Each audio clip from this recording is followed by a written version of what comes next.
So now, in this article, we will discuss about the potential energy due to charges in an external field. Now, it's a potential energy of in a system of two charges. Okay, in an external field. So it will be very interesting for us to do it. So just understand.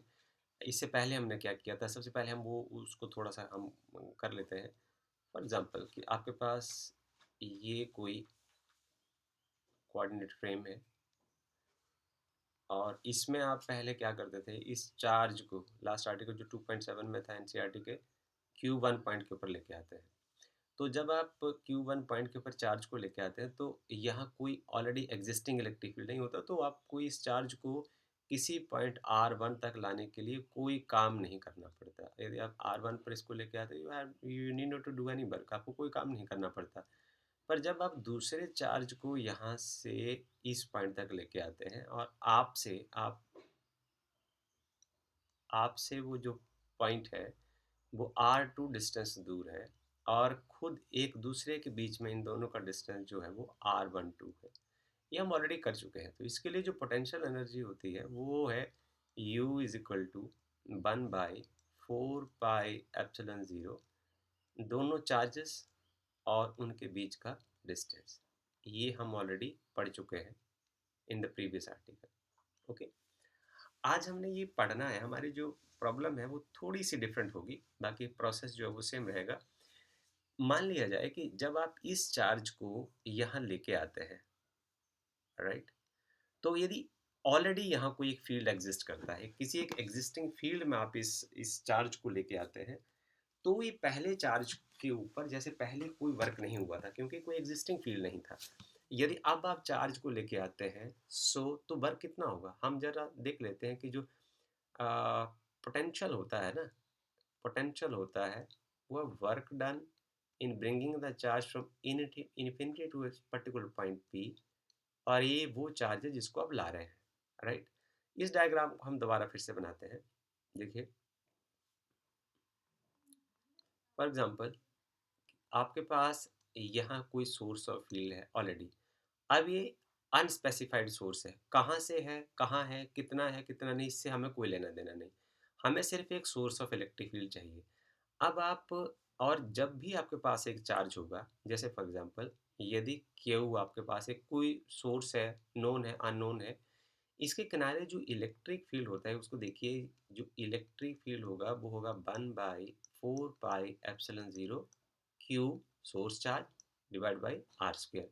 Means it is from r is equal to 0 to r is equal to infinity. ये zero से लेके infinity तक exist करेगा, वो zero नहीं होगा। Infinity से पहले ये जीरो नहीं होगा। So it extend from zero to infinity, so ये एंडलेस है। यदि आप यहाँ एक सोर्स चार्ज कंसिडर करते हैं, कोई अननोन है, अनस्पेसिफाइड है, अब आप यदि इस चार्ज Q1 को इस पॉइंट तक लेके आते हैं, फॉर एग्जांपल यहाँ तक लेके आते हैं, ओके, इसको मैं डिस्टेंस कोई R1 मान लेता हूँ।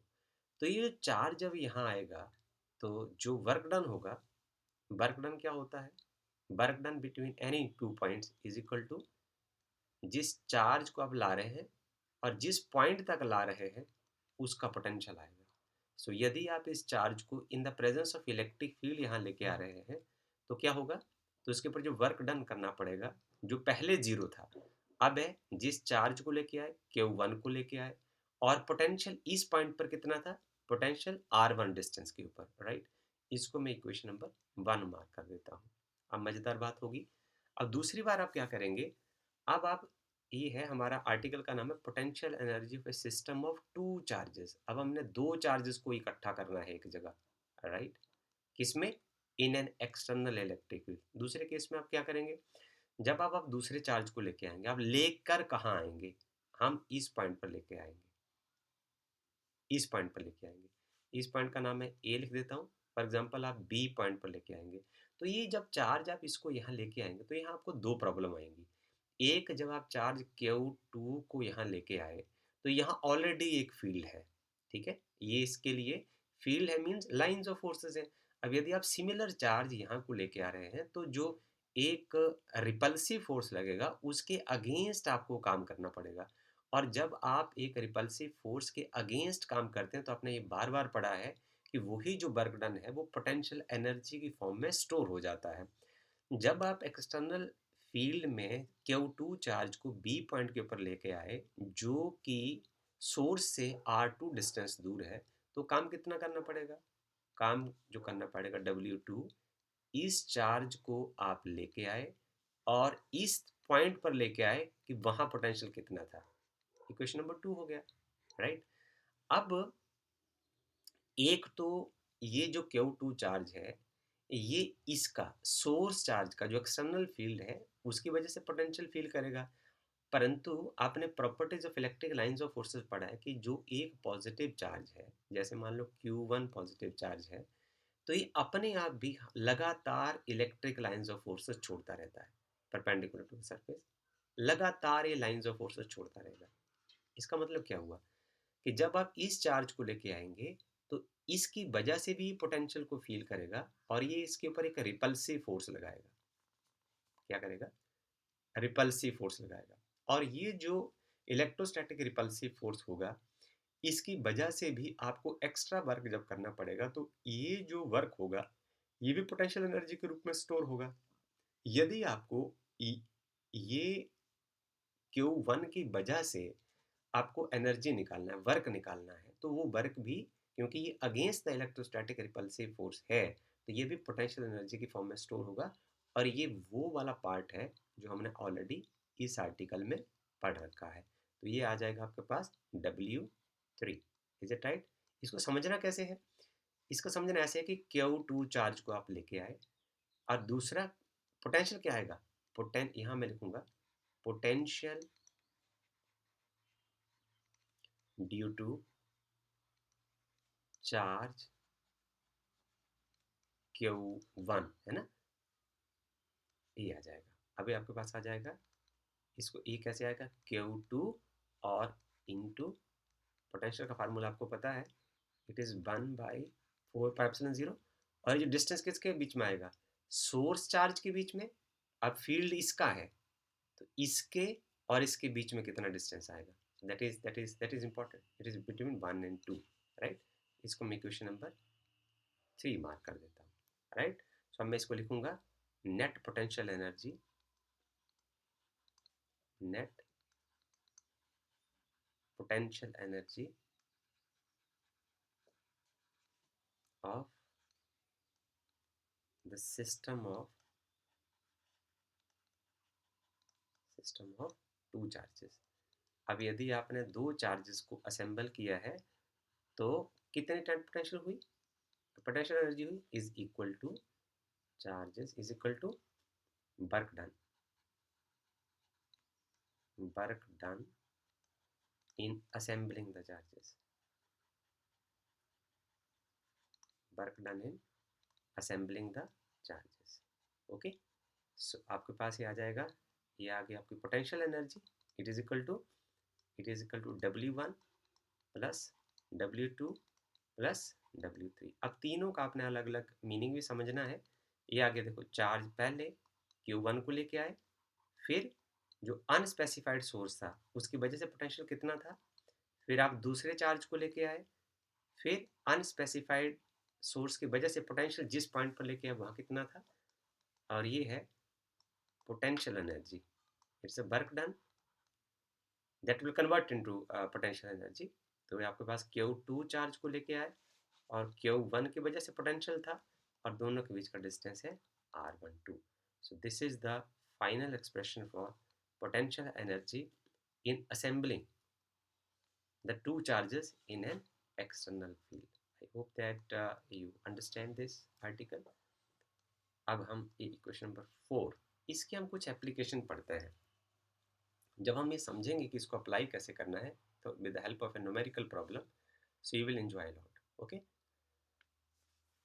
इसमें आपको ना थोड़ा सा इसमें ये ध्यान देना है कि ये जो R1 है, ये जो R2 है, और ये R1 R2, ये तीनों ही अलग अलग है, राइट? सो फर्स्ट आपसे पूछा गया है कि डिटरमिन करिए कि electrostatic potential energy of the system consisting of two charges. ये आपके पास आ गया चार्ज Q1 में, इसको यहाँ लिख देता हूँ।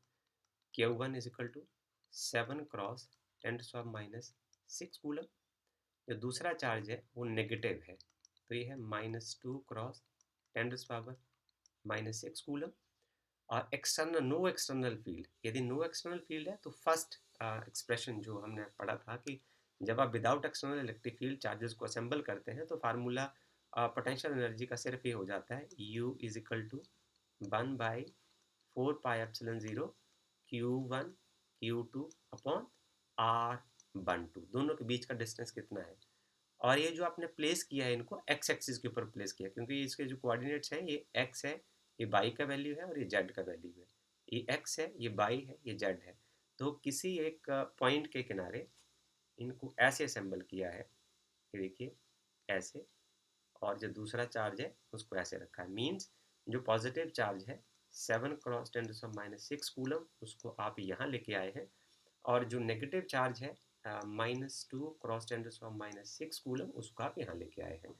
और ये जो डिस्टेंस है ये है 9 सेंटीमीटर फ्रॉम हेयर। ओके, तो इसीलिए इसके कोऑर्डिनेट हो गए -9 सेंटीमीटर 0 0, और ये जो डिस्टेंस है ये भी 9 सेंटीमीटर है, इसलिए इसके कोऑर्डिनेट दिए हुए हैं आपको 9 सेंटीमीटर 0 और 0, राइट। अब यदि यहाँ source of electric field exist नहीं करता तो आप देख लीजिए इसका जो वैल्यू है ये आपको पता है कितना है, it is equal to 9 cross 10⁻⁹, right. और ये जो R12 का जो डिस्टेंस है ये कितना हो जाएगा, 9 सेंटीमीटर प्लस 9 सेंटीमीटर, ये आ जाएगा आपके पास 18 सेंटीमीटर। इसको मीटर में बदल देंगे आप SI यूनिट में, 18 क्रॉस 10⁻⁻2 मीटर हो जाएगा। और Q1 आपके लिए नोन है और Q2 भी आपके लिए नोन है। मुझे लगता है कि शायद बाकी चीज़ें करना आपके लिए बहुत ट्रिवियल हो जाएंगी। ये आ जाएगा 9 क्रॉस 10⁻⁹ क्रॉस 7 क्रॉस -2 और 10⁻⁻12 डिवाइड बाई, ये आ जाएगा 0.18, नाउ 0.18। तो ये आपके पास जो एनर्जी आएगी वो नेगेटिव आएगी, मीन्स अट्रैक्टिव पोटेंशियल एनर्जी आएगी -0.7। मल्टीप्लिकेशन आप कर लेंगे अपने आप, उसकी हमें प्रॉब्लम नहीं है, हमें इन चीज़ों को समझना है। We have to understand how we have solve this. So on the basis of that, we will solve few multiple choice questions in the future and a numerical problem as well. दूसरा आपसे जो सवाल पूछा गया वो सवाल ये है कि आपको, यदि अब इन चार्जेस को सेपरेट करना है, आप किसी एक पॉइंट तक इन चार्जेस को ले आए हैं, यदि अब इन चार्जेस को सेपरेट करना है, how much work is required to separate the two charges, इन्हीं दो चार्जेस को यदि आपको सेपरेट करना है तो कितनी एनर्जी चाहिए होगी, कितना आपको काम करना पड़ेगा। आप ये देख लीजिए, मैं कॉमन सा कंसेप्ट आपको ये बताने की कोशिश करता हूँ कि दो चार्जेस तब सेपरेट हो जाते हैं जब उसकी जो पोटेंशियल एनर्जी होती है वो पॉजिटिव हो जाती है, राइट। मतलब ये अट्रैक्टिव पोटेंशियल एनर्जी है, जो नेगेटिव साइन है it shows that two particles are bound to one another, negative sign shows it, right, it is attractive potential energy, and when this negative sign will disappear they will separate out, one thing। अच्छा, दूसरा अब हम इसको mathematical language में करने की कोशिश करते हैं कि आपको काम कितना करना पड़ेगा, तो उसको हम लिखते हैं इतना काम करना पड़ेगा, ये काम करना पड़ेगा U2 माइनस U1, राइट। तो ये तो आपकी जो पोटेंशियल एनर्जी है इस सिस्टम को असेंबल करने के लिए है, यार U1 is equal to this part is U1, okay. और जो U2 है, U2 को मैं जरा ऐसे लिखने की कोशिश करता हूँ, आपको एकदम से समझ आ जाएगा 1/4πε0। ये दो चार्जेस हैं, ठीक है, जिनको आपको सेपरेट करना है। कितना सेपरेट करना है, एक दूसरे से R12, मीन्स पहले और दूसरे का जो डिस्टेंस है वो कितना हो जाना चाहिए, इन्फिनिटी हो जाना चाहिए, ओके। माइनस ऑफ U1 वैसे रह जाएगा, माइनस ऑफ आएगा 0.7 आ जाएगा, जो इतने जाउल है ये गिवन है आपके लिए। अब जब आप इसको इनफाइनाइट डिस्टेंस से सेपरेट कर देंगे तो नेचुरली ये जो टर्म है डिवाइड बाय इन्फिनिटी, ये क्या हो जाएगी, जीरो हो जाएगी, ओके। सो जो वर्क डन होगा वो कितना हो जाएगा, ये होगा 0 minus minus of 0.7, this is equal to 0.7 joule. So as I mention to you कि ये नेगेटिव साइन डिसअपियर हो गया, ये पॉजिटिव हो गया है, तो ये रिपल्सिव पोटेंशियल एनर्जी है, इसका मतलब जो पार्टिकल है वो सेपरेट आउट हो चुके हैं। पार्टिकल अलग अलग हो चुके हैं। ओके, तीसरा सवाल आपसे पूछा है कि ये तीसरा पार्ट इसका हम आपके साथ यहाँ कर देते हैं। My objective is to let you know how to solve the problem। बाकी जो मल्टीप्लिकेशन डिवीजन है वो आप खुद कर सकते हैं। तीसरे पार्ट में हम चलते हैं। तीसरे पार्ट में आपसे ये कहा गया है कि आप बताइए, थर्ड पार्ट में, ये this is C part, so concentrate over this point. यहाँ आपको कहा गया है कि सपोज करिए, सपोज दैट कि the same system of charges is now placed in an external electric field. अब सारे सिस्टम को आप एक एक्सटर्नल इलेक्ट्रिक फील्ड में प्लेस कर देते हैं, और जो ये एक्सटर्नल इलेक्ट्रिक फील्ड है उसका जो एक्सप्रेशन आपके पास दिया है वो है A into 1/r²। This is expression given to you. और जो ए का वैल्यू है, जो कांस्टेंट का वैल्यू है, वो 9 क्रॉस 10⁵ कूलम मीटर -2 है। So what should be the electrostatic energy of this configuration. अब आपका जो सिस्टम है वो ऑलरेडी जो फील्ड लगा हुआ है उसके बीच में रखा है। तो आप देख लीजिए इस केस में पोटेंशियल एनर्जी क्या होती है, वो होती है चार्ज 1 को आप लेके आए और वहाँ पोटेंशियल कितना था, दूसरे चार्ज को लेके आए, वहाँ पोटेंशियल कितना था, और जब दोनों चार्जेस ने एक दूसरे को अपोज किया तब कितनी एनर्जी खर्च हुई। इस तरीके से आपको इसको मन में बिठा के रखना है। ओके, इस सिस्टम में कैसा है कि जो आपको पोटेंशियल निकालना है ना, अब ये वाला पोटेंशियल निकालना है, यहाँ ये वाला पोटेंशियल निकालना है R2 के लिए। ओके, तो आपको उसके लिए इलेक्ट्रिक फील्ड की हम हेल्प से इसको कर सकते हैं। आप जानते हैं कि जो पोटेंशियल होता है वो इलेक्ट्रिक फील्ड को यदि किसी डिस्टेंस से मल्टीप्लाई कर दिया जाए तो आप उसको निकाल सकते हैं मैग्नीट्यूड में। तो मैं इसको ऐसे लिख दूँ कि ये आएगा A/r² टू सम r, तो ये रह जाएगा A/r ओनली। राइट, सो ये अब R1 and R2 both are same. So पर इसको आप ये देखना, मैंने आपको कहा था कि जो ये वाला R1 है और ये वाला जो R2 है और ये जो R12 है ये सेम नहीं है। इस डायग्राम में आप देखिए, ऊपर वाले डायग्राम में, इसको आपको ध्यान से समझना है कि ये जो R1 और R2 रिप्रेजेंट करते हैं, ये बताते हैं कि जो ऑलरेडी एग्जिस्टिंग फील्ड है वहां से आपका सिस्टम कितनी दूर है। और जो R12 क्या बताते हैं कि दो चार्जेस एक दूसरे के बीच जब आपने उनको असेंबल किया है तो वो दो चार्जेस के बीच का डिस्टेंस कितना है। So you must not confuse yourself with R1 R2 and R12। So R1 and R2, मैं इसको यहाँ मान लेता हूँ कि आपने जो सिस्टम में इसको अरेंज किया है एक्सटर्नल फील्ड में, कुछ इसको इस तरीके से कंसिडर करता हूँ कि ये आपके पास आ गया, ये आपका कन्फिग्रेशन है, और फील्ड का जो सोर्स है वो कुछ यहाँ है। राइट, तो एक एक चार्ज आपके पास 7 माइक्रोकूलम इधर है और -2 माइक्रोकूलम जो नेगेटिव चार्ज है वो इधर है, और ये वाला जो डिस्टेंस है वो 9 सेंटीमीटर है, और ये वाला डिस्टेंस भी जो है वो 9 सेंटीमीटर। अब आप ध्यान से समझिए कि अब दोनों के बीच में जो R12 है, यहाँ R12 जो है वो 18 सेंटीमीटर है। ओके, बट इस सेंटर पॉइंट के किनारे ये चार्ज R1 है, ये R1 है, और ये वाला पार्ट R2 है। Is it right? तो पोटेंशियल एट दिस पॉइंट क्या होगा, ओनली VR1। तो इसमें जो R1 का वैल्यू ओनली 9 सेंटीमीटर होगा, और इस पॉइंट के लिए R2 का वैल्यू ओनली 9 सेंटीमीटर होगा। So this means R1 and R2 both are same here in this case. So I think rest of the things will be simple for you. अब आप यहाँ देखिए, पोटेंशियल आपने निकाल लिया है, तो सिस्टम की जो टोटल पोटेंशियल एनर्जी निकालने के लिए आपको समस्या नहीं आनी चाहिए। तो ये आ जाएगा चार्ज आपके पास आएगा, ए का वैल्यू हम बाद में कॉमनली भर देंगे, तो ये आ जाएगा 7 ए अपॉन आर। Q1 का वैल्यू हम ऐसे लिख देते हैं ना, ये आ जाएगा A upon R. R is 0.09 metre, और चार्ज कौन सा है, 7 microcoulomb. Okay, plus A upon R 0.09 metre, and then charge is -2 microcoulomb, और माइनस जो ये वाला पार्ट है ये तो आपने ऑलरेडी ऊपर कैलकुलेट करके रखा है।